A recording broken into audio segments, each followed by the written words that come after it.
It's a great, great day. It's a good day. Get up. Woo! I like those moves, Matthew.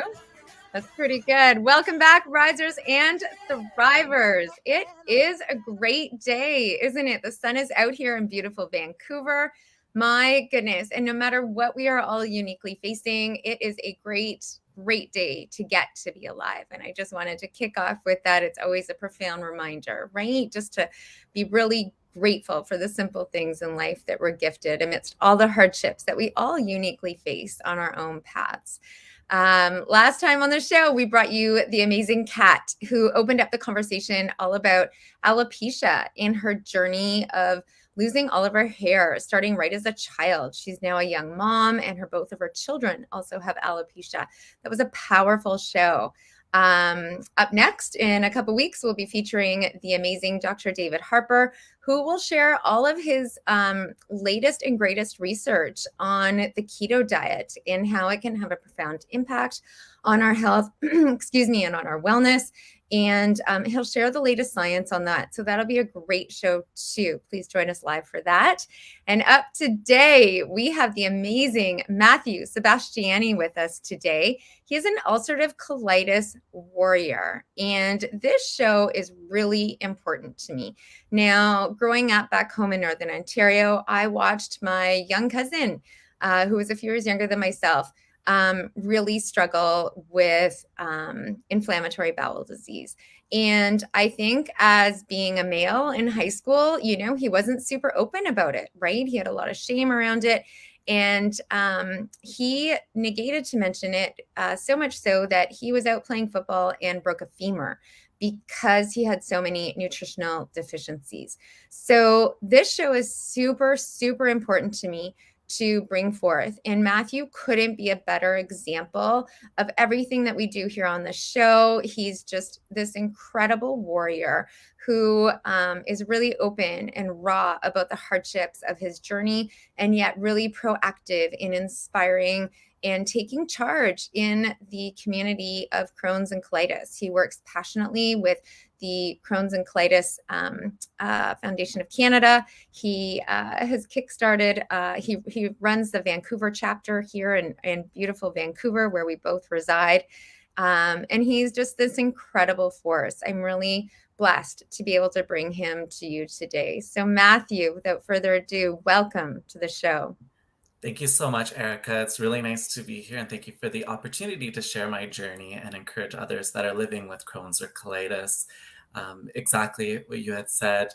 I live with it. I was diagnosed with it at a young age, 18 years old, and so it's been over a decade now. And so I'm happy to share my journey with your listeners. Well, I think that's great. Thank you. I'm really excited to get into this. And first of all, I want to apologize because we were supposed to do this show a couple weeks ago, and I had to reschedule really last minute. And that is not my style. And I apologize again. And I appreciate your patience and waiting and your willingness to reschedule and be on today. So thank you. No worries at all. Not at all. I'm really glad to be here. Thank you.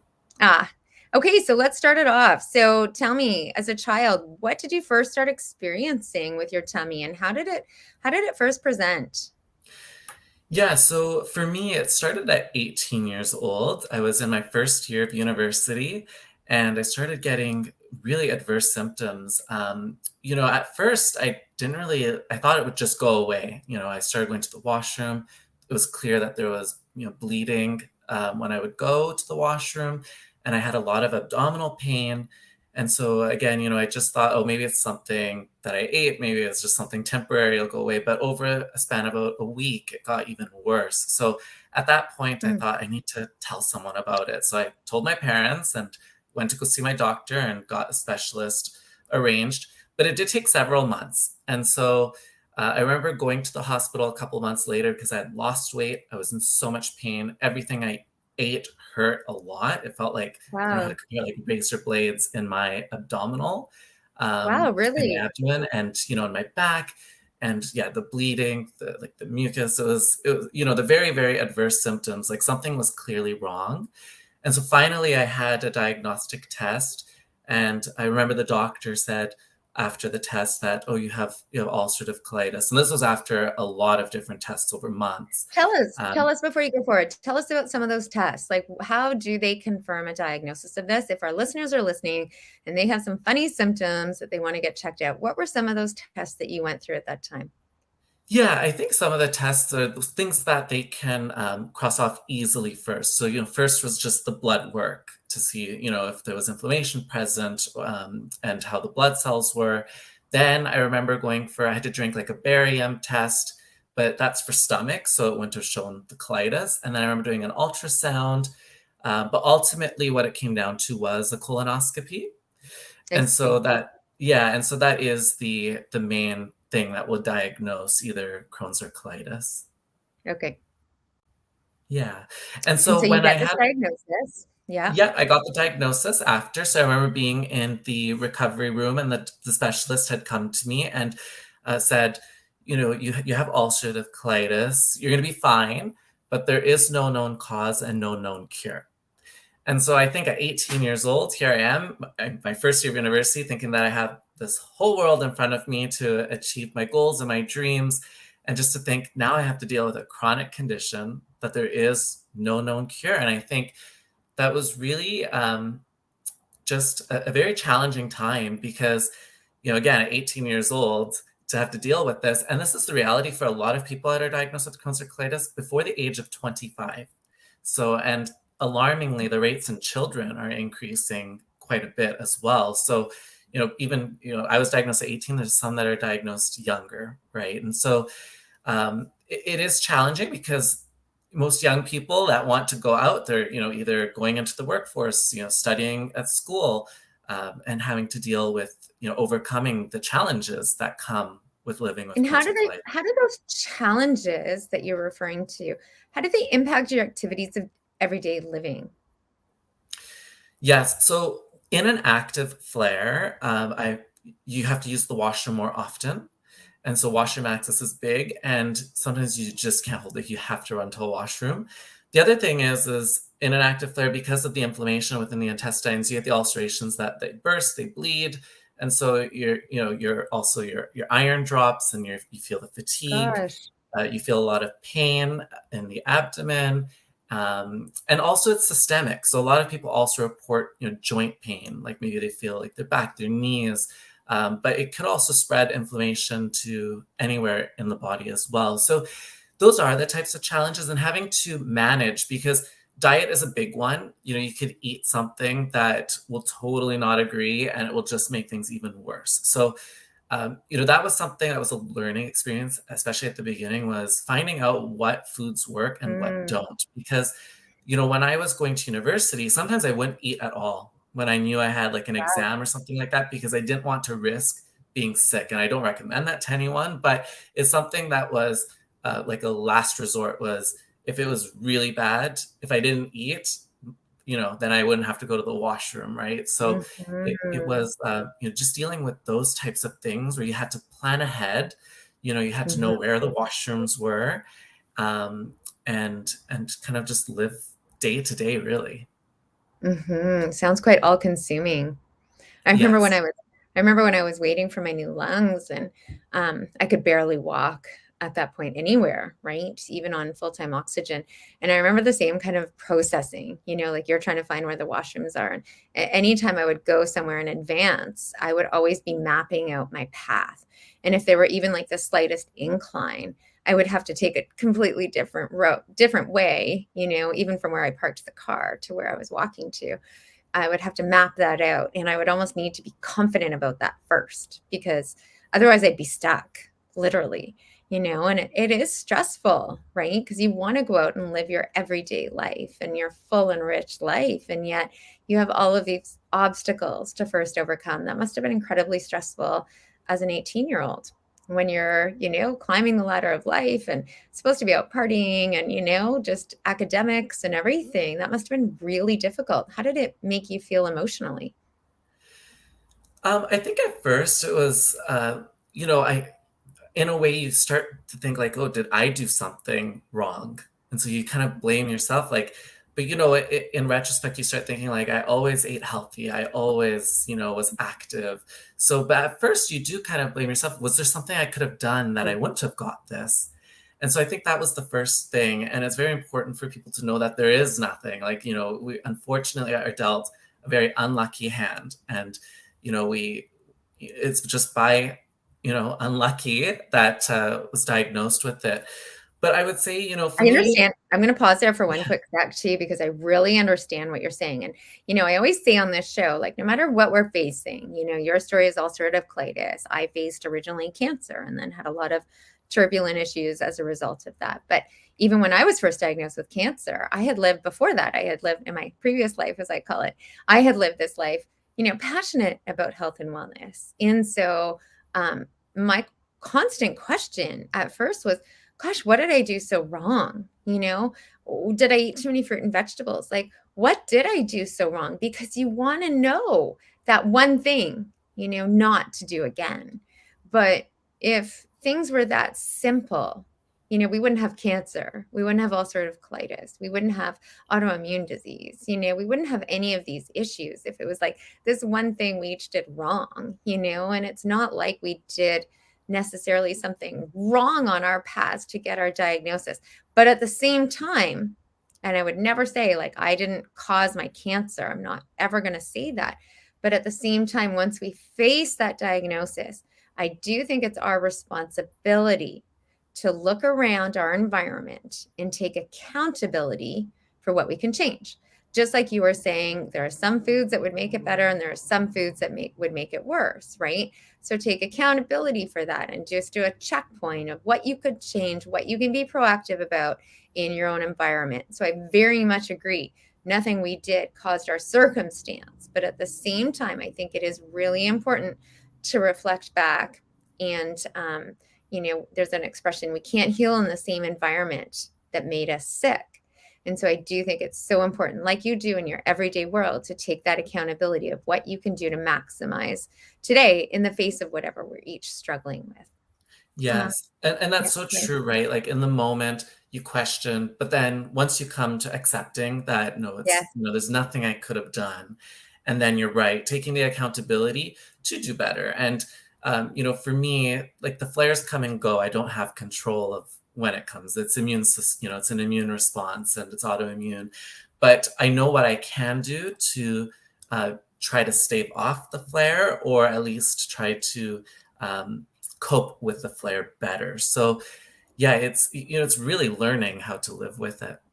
Yeah, that's a really important point, right? It's almost taking our focus off that target point of you can't control the flares, right? So taking the focus off what you can't control and putting it onto something that you can control, and just being proactive in your overall health and wellness, right? To, do what you can do to decrease the flares if you can have any input, and, just by living your best life and then be most prepared for when they do hit.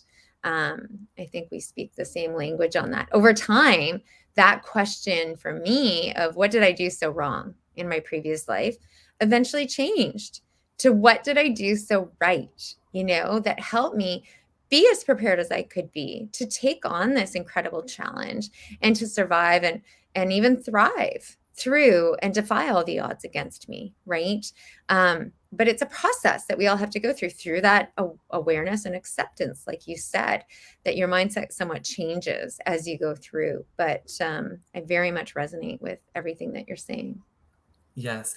And your story is very inspiring too. And, can definitely resonate with, overcoming huge challenges. And, yours, I would say, was a way bigger challenge than what I've had to face. No, please don't. Please. And I always say that on this show because I do have, like, if you look at my story, it's ridiculous, right? It's like relentless feats after relentless feats. But at the same time, I always say, the thread that connects us all, no matter what our adversities are on our own unique paths, the thread that connects us all is pain, right? Whether it's physical pain, emotional pain, like, you want to be doing something else. You don't want to be facing this diagnosis, right? That thread connects us all, loss, grief, whatever that is. No matter what we're each uniquely going through, the emotions of it really at the end of the day are very similar, and it connects us all no matter what our circumstances are. And so that is exactly why we're here on this show, right? Because all these tools that we each uniquely use on our paths can be transferred to if someone's facing divorce, right? It's you can use these same tools to rise and to overcome and to thrive even on your own journey, no matter what you're facing. So even though Matthew's facing ulcerative colitis and I've faced a million other things, all of our listeners are facing things that these tools are still applicable for. That's the message at the end of the day. But yeah. Absolutely. And so what did you choose to focus on?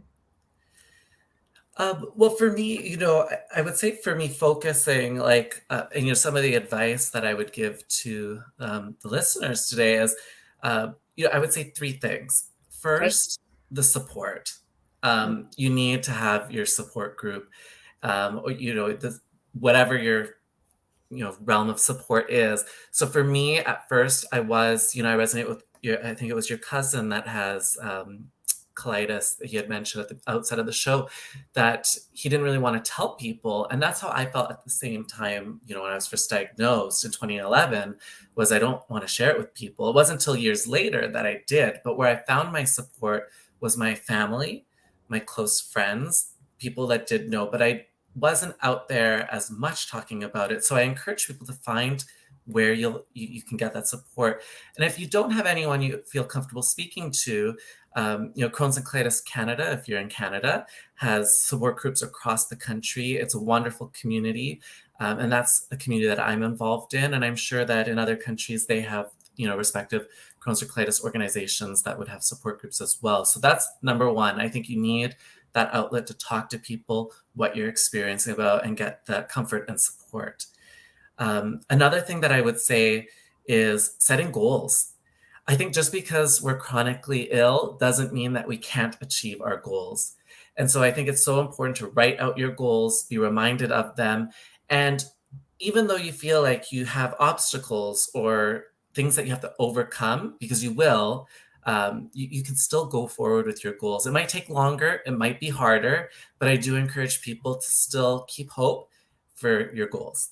And then I think that's powerful, because if we don't have our direction ahead, right? If we don't have goals, like the main goal up here, but then the small actionable steps that we can take to get to that main goal, then A, we don't have a direction, but B, we have nothing that kicks us back with reward for the motivation to continue on the path, right? So if I have this action plan, because action always gets us out of our head, right? About our troubles and all the struggles that we go through. If we have an action plan with the final goal here, and then all these tangible, actionable, small baby steps along the way that we can reach, once we reach one of those steps, like I always say, celebrate those steps, right? Because that's what keeps the motivation high as we're working towards those bigger goals. I think that's really important. So having that direction and that goal setting is definitely key. Yeah. Absolutely. And I think it's important, exactly what you said, not just the big goal, but the steps to get there. Because if you only focus on the big goal, you're going to stress yourself out. I think sometimes it's important to break it down. And like you said, take the small wins, because sometimes, like I was going through my undergrad and I was really sick. Sometimes getting out of bed was like the biggest victory for the day. Totally. Like sometimes, like I always say, sometimes all we can do is hold on. And if all we did in the day is hold on until tomorrow, then that is enough on some days, and that is a victory. And we need to look at that as a victory. At the same time, we can be so, focused on, oh my gosh, I didn't do XYZ on the bucket list today, but at the same time, we held on through the incredibly difficult and challenging times. And that's a feat of feats, right? For me, it would be, getting up out of bed or showering some days, it would just wipe me out. But I was like, I showered. Good job, Janie. My middle name is Jane. So when I talk to myself through self-talk, it's always like I'm talking to myself like I'm Jane, like, go Janie, go. Like, anyhow. But yeah, no, I think it's really important. And what we were talking about the support for your point number one, before we get to your point number three, I think that's really important too. Not just seeking out support, but seeking out inspirational role models like Matthew, who have navigated the journey and have kept their head above water and have found ways to really cope, because the days are not going to get easier, my friends. Like, we're not here waiting for happiness for the days to get easier. And we cannot wait for life to get easier to be happy, because life is short, right? And so what we do is eventually we just get better at handling and at coping with the hard. But to do so, we really need to seek out and be proactive about seeking out these inspirational role models who have carved out that path as to how to best cope and navigate these hard days. And I think, Matthew, you're a phenomenal example of that. So not just getting support, but being very aware that that support elevates you and lifts you, right, to a higher place. Because I've also joined support groups, on my lung transplant journey, or waiting for my lung transplant. And everyone I found at the table, and I'm not saying anything unfortunate about it, but they were really upset about the how harsh the medications were on the other side. And it seemed to me like it was just this round table of doom and gloom. When I walked in there, I was like, oh my gosh, we've got these new lungs. Like, we get to be alive today. And for me, that just wasn't a good environment for me, And so I found that brought me down. So we need to be very aware and conscious of those support groups and how they leave us feeling, because that impacts our health too, I believe.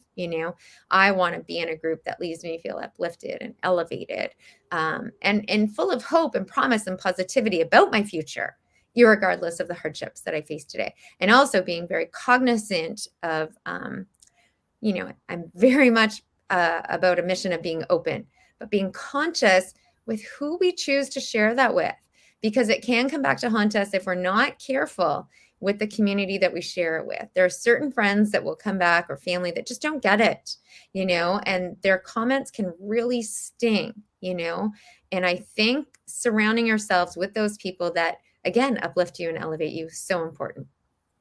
Yes, and that's a great point. I think in my journey, I think there's some people that just maybe don't understand, and that's okay. It's no That's fault okay. of them. Yeah. They just haven't seen someone that actually lives with Yeah.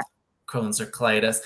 And, so you want to find the people that do. I totally agree with that, Erica. And the other thing I would add is, like from 2011 to 2015, I really didn't talk about it publicly. But then I realized so many people do suffer in silence. It's one of these conditions that people don't like to talk about. It's those washroom taboo type issues behind closed doors.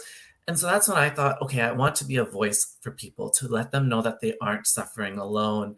And so, now, when I'm on social media, sometimes I just see, others that are diagnosed with Crohn's or colitis and the journeys that they experience and what they're doing with their lives. And I'm inspired by the Crohn's and colitis community. So absolutely, find some role models, use social media in that sense as a positive to see what others are doing with their condition. It's not, don't focus on like the negatives that come with the conditions, but the positives of what is possible. What is possible? I love that. Yeah, that's excellent. Yes.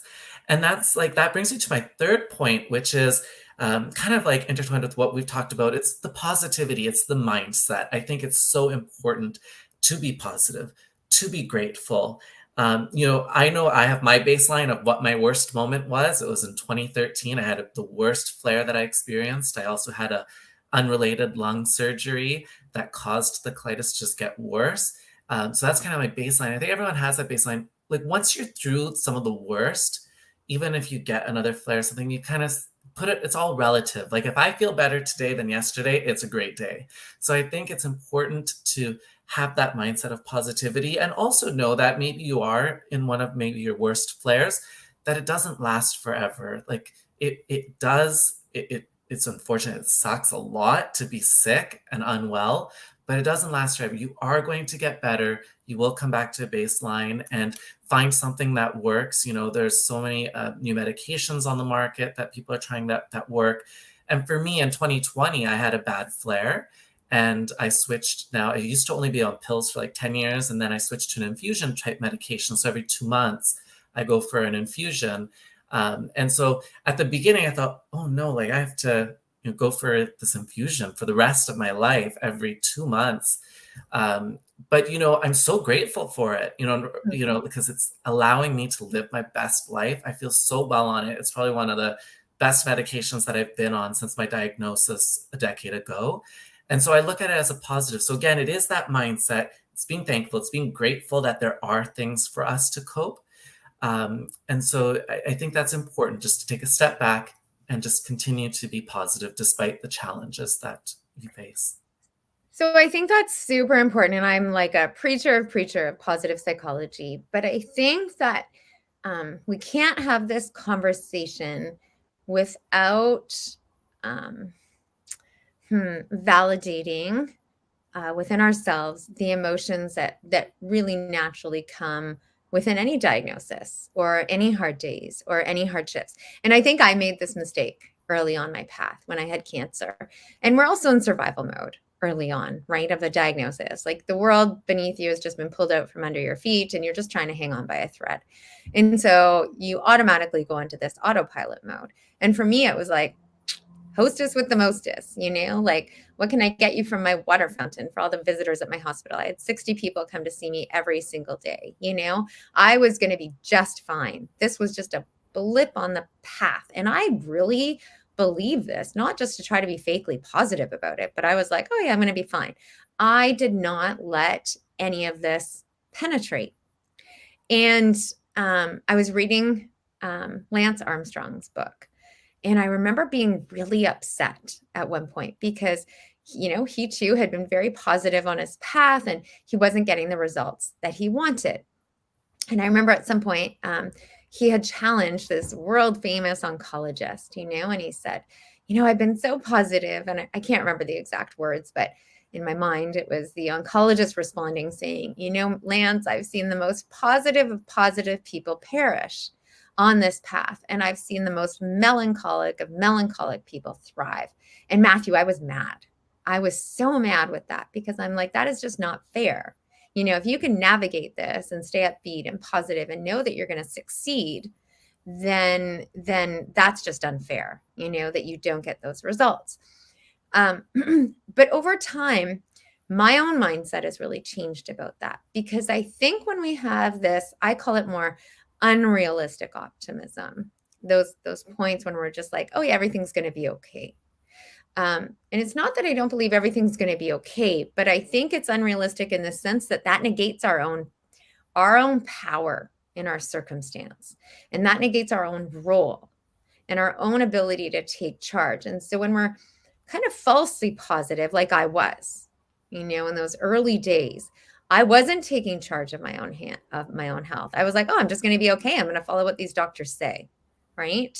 And I didn't really have much choice in that environment, but that at the same time, even my mindset, everything, it was just going to unfold tickety boom, and then eventually I then faced this 2-month terminal prognosis. And I was like, what? Like this makes no sense. I was only diagnosed 7 weeks ago and I've been positive. Like this makes no sense, And so then my world erupted and obviously my mindset, everything had to change.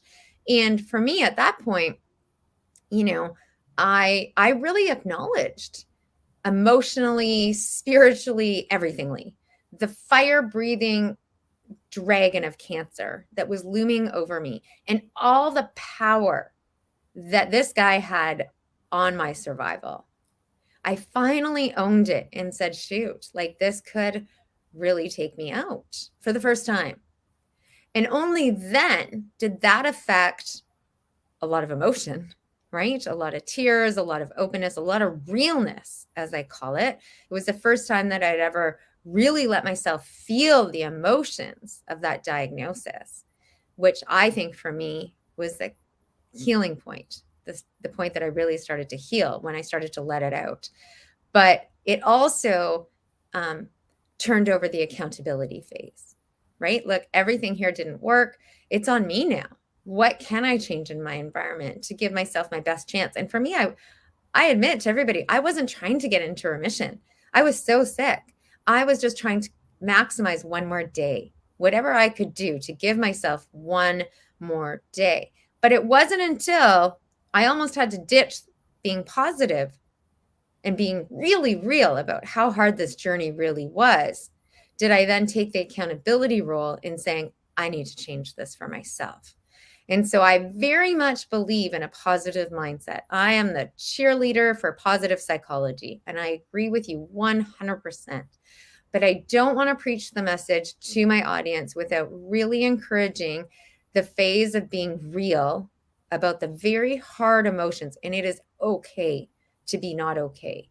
It is okay to feel it and to feel the grief and the loss of all that comes in tow with that diagnosis. And I think that's very important to do before we shift to, okay, I'm going to be okay because I'm going to take XYZ role. And unless we do that, I think for me, I was living in this like surreal world, where you can't accept it. You can't really own it. And like you were talking about sharing your story, once we own our story, no one can use it against us, not even ourselves, and that I think starts to open the powers of healing. So I very much agree with you, but I think it's only after we allow ourselves that safe space within ourselves and within whatever close trusted group of our communities that we share our stories with and our real profound hurt that we all experience on this journey without masking it. Because when we mask it, I believe like when we keep it in there, it doesn't go anywhere. I believe wholeheartedly it changes to mental health issues. It transforms its energy, right? It transforms into physical health, whatever it may be. But yes. And then of course, so I use music in those hard days, right? To really feel my pain. Music connects us. I get into nature, and then only then am I able to shift into that more positive mojo, which I very much resonate with you on and very much agree with. Yeah, and that's such a great point, Eric. I'm glad you said that because you're right. It does come to a point of, accountability and accepting, the diagnosis as well, and acknowledging when you're not feeling well that you need to take a pause or do something different. And sometimes it can be difficult to be positive, but you're right. You have to acknowledge that as a person as well. I could say that for a few years, as I said, I never talked about it publicly because I didn't want people to know. I didn't know, was it going to hurt my opportunities for even like career if someone found out that I was sick. But at the same time, I really think that the diagnosis and the experience and the perseverance that I've had to demonstrate through the years has really shaped me into who I am. It's allowed me to be more determined. It's allowed me to be more compassionate.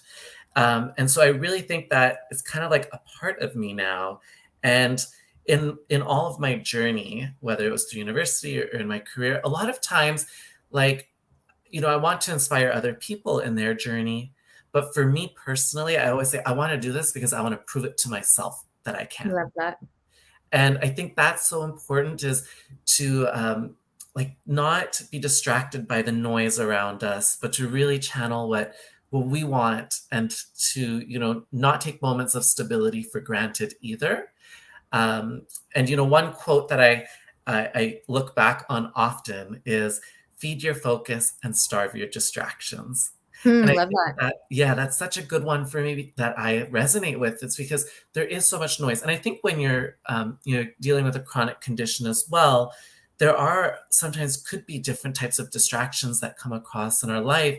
And I think we really just need to be focused on our health, on trying to be as, maintaining a healthy lifestyle as best as you can, despite, the chronic challenges that chronic condition can bring.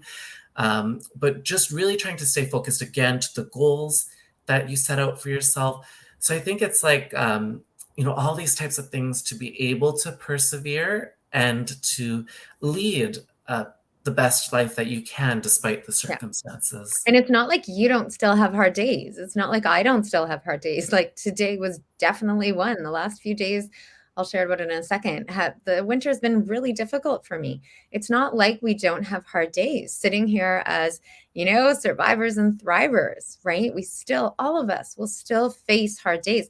We just get better at rolling with the punches. Adaptability is key. If you're just newly facing a diagnosis, you will find your groove, and you will use these tools and you will get better at navigating the hard. It will come and it will get smoother, and it'll almost just seem like routine. Like I say for myself, it's a full-time job to stay alive, and it seems to a lot of people from the outside looking in like, oh my goodness, that's a lot. Sometimes I feel people actually pity me for it, but I'm in your same boat, Matthew. I could not agree more that this journey, every time I fall, I have more lessons to learn. Every time I fall, I seem to bounce back even higher on the rebound. I just feel so grateful for the journey that I face. And I'm not sitting here saying, being oblivious, saying this isn't brutally hard at times, right? It is brutally hard.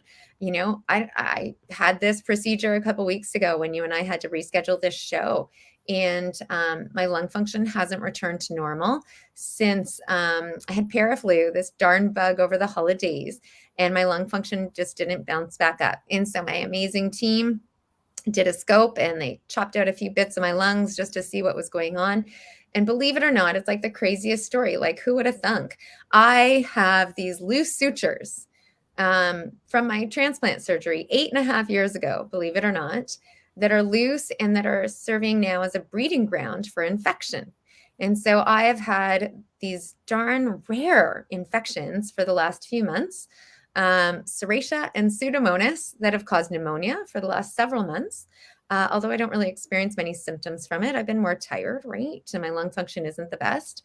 Now there's some more answers to that. I also have this odd fungal infection, and all of these chronic infections have now caused rejection. And so I have a tough few months ahead, right? But I always say knowledge is power, right? And my team now knows this, and we're on a good path. And I've got a tough 3 months ahead, but look at the seasons, right? It's March, and 3 months down, it'll be summer holidays. So we're going to take care of this before summer kicks in, and we'll be good to go. So there are hard days, and I'm not oblivious to that. But these tools and being proactive in our own mindset, feeling it and being real, but not sitting in that, right? Because what's that going to serve me? I have to go through this. I've got to jump through all these hoops and jumps over the next few months. And I'm going to do it in my most active and proactive ways that I can possibly do it. So I'm not sitting here saying life is just easy peasy, after we get these diagnoses. But at the same time, we just get better at navigating the hard. And together, we really are stronger, right? We can get support from one another. We can get inspiration, and we can find empowerment. And I think my audience will find so much from you, Matthew. Yes, and I'm sorry to hear about the issues that you're facing at the moment, and I hope It's par you for the can. course, and I Yeah. can't really complain. I'm 8.5 years of having new lungs, and I'm 10 bonus years of having 10.5 of having 2 months to live from a terminal cancer diagnosis. I'm the luckiest girl in the world. All of these bumps I see as a small price to pay for the gift of life. And we have to choose. I always say we need to, if we're having a problem, the way we see things, we need to pick up a new set of glasses, right? A brighter set of lenses to see our world through. Because if we change the way we look at things, the things we look at change. And so we only have one path ahead, and we make it the path that we may each make it. So make it your best path. Yes, and that's such a great perspective and insight to share with others.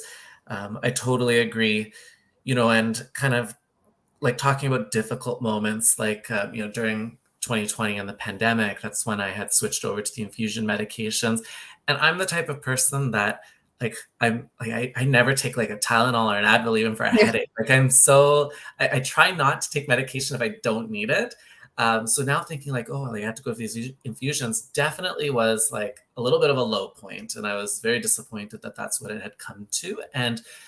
But like you said, you just change the perspective. Like, that's what I have to do to stay healthy and to do everything that I love to do. And there's no choice in that sense.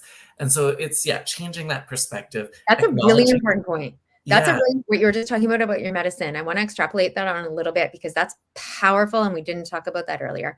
And I was the same way. Like I'm a sports chiropractor by trade. We're all about natural treatments, right? And then facing all of this harsh salvage chemotherapy, like that just doesn't sound right, And I saw this as coming in and being toxic to my body. And I don't think I'm going to be in a healing environment when I see this salvage chemotherapy coming in as being toxic. And someone on my path had taught me, you need to see this as your sunshine vitamin, Erica. Like this is my way of seeing the sunshine in a few more days, And so every pill I take, I see these medications now, not in a negative light, like you were saying. And you have to transfer that, how you see that, because I see that as my sunshine vitamin and I receive it in a different way. And I think I let my body receive it in a different way. Call me crazy, but I think it makes a difference. Yes. No, absolutely. I think that's so important. And as we were talking about earlier, just accepting that sometimes, it's disappointing to get the news that you need to switch medications or do something different or deal with, curveball in your health that something has gotten worse. So yes, and to just pivot, and once you acknowledge it, to be grateful. I think that's very important. One thing that I would also say though, and sometimes I reflect on is, what are the missed moments? What have I missed because of my diagnosis? And I think that's something that a lot of people with chronic conditions do face, especially in the moments that they're sick, something that you couldn't do, maybe an opportunity you had to say no to because, maybe something you had to give up in your life because of your sickness. Yeah. But I would also say, acknowledging like there are certain things that maybe I didn't get to continue with at 18 years old that I would have liked to, because I had to just focus on my school, right? Like that, I only had so many things I could juggle. And, but I would say at the same time, there are some things that happened in my life that wouldn't have happened if I wasn't diagnosed with ulcerative colitis. Right. And I think it's pushed me harder. I feel like I push myself harder to do things and to be an example for others. I feel like the community that I've gotten to know through the Vancouver Chapter of Crohn's and Colitis Canada, friends that I've met, initiatives that we lead, it's given me a cause to fight for. So I'm advocating for patients, and just getting to know people better on, in a different way, and creating friends and a community in that way. So I think there's the two sides of the coin, right? Things that I feel like I've missed and things that I feel like that would have never would have gotten to experience, I'm the same way. I met Oprah, from this journey, and I've done a TED Talk, and I've got this podcast, and I was nominated for an International Peace Award. Like I go on and on, like all these phenomenal experiences, that I never would have had as well. And all the people that you meet on your path, even like the lunch ladies at the hospital, the porters, the doctors, the nurses, they're just all part of my family, and all these people that I never would have otherwise known. I very much agree with you. All the silver linings that come in tow.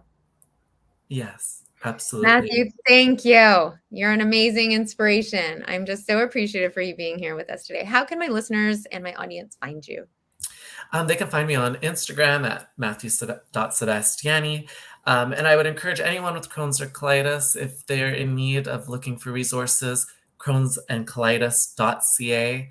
There's a wealth of information that Crohn's and Colitis Canada has out there. You can also find any support groups out there that you want to join, and just a wealth of information and resources. So yeah, that's where they can find the organization as well. You are a powerful force. Thank you for being here with us today, Matthew. Thank you for having me. Thank you, Risers and Thrivers. Join us in a couple of weeks with Dr. David Harper, talking all about the keto diet and how it can impact your health and wellness. All the best. Have a great day. Enjoy the sun.